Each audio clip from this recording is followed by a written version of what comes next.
In this video, we are going to talk about what an exponent is using powers of 10. If you look at this number, there's a small 3 right here. That's our exponent.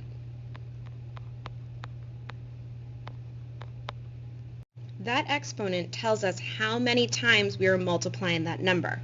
So if I have 10 to the third power, that exponent 3 lets me know that what I'm really doing is 10 times 10 times 10.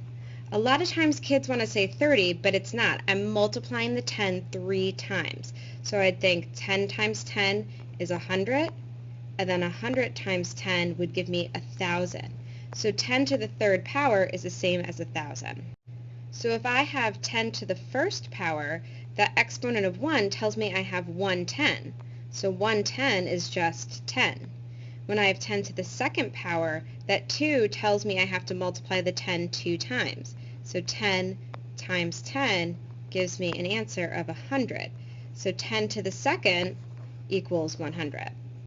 An exponent always means the same thing. It's telling me how many times I want to multiply that number. So 10 to the first is 110. It gives me 10. 10 to the second is 2 tens. So it gives me 100. 10 to the third is 3 tens. So it gives me 1,000. And then 10 to the fourth is 10 times 10 times 10 times 10. So it's 4 tens, which gives me 10,000.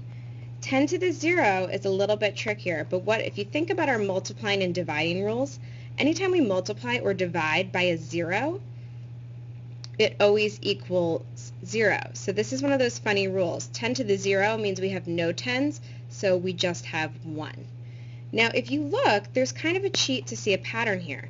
See how there's a 0 here? There's no zeros here. See how there's 1 here? The exponent's 1, there's 1 0. There's the exponent's 2, there's 2 zeros. The exponent is 3, there's 3 zeros. The exponent is 4, there's 4 zeros. So my guess is if we had 10 to the 5th, you could figure out the number because you would be able to think about, 10 to the 5th, my exponent is 5, so it must be a 1 with 5 zeros after it. So if I have a problem like 6 times 10 to the third, it's really asking me what's 6 times 1,000, because 10 to the third is 10 times 10 times 10. The 3 in the exponent, the 3 zeros. Then it can pretty easily be answered as 6,000, because I know I'm just doing 6 times 1. I could do the same thing if I had a problem like 94 times 10 to the second. Well, it's really like 94 times 10 to the second is 100. So if I think about my answer, it's really 94 with the 2 zeros after it. So something like 53 times 10 to the fourth, if I'm going to use my cheat, I know it's going to be 53 because 53 times 1 is just 53, and my exponent of 4 is 4 zeros. This works because it's really like 53 times 10,000, because 10 to the fourth is 10 times 10 times 10 times 10, so 10,000. So when I do the 53 times the 1, I get my 53. And then my powers of 10 rule, 1, 2, 3, 4 zeros, 1, 2, 3, 4 zeros. So I get an answer of 530,000. I can also use this to think about place value. If I have a 400, kind of like what we do with expanded form, I know that I can explain this with place value by saying it's a 4 in the hundreds place, so I could write 100 as 10 to the second. If I'm writing this in expanded form, I could do 4 times 100, and 4 times 100 is the same thing as 4 times 10 to the second, because 10 times 10 gives me that 100.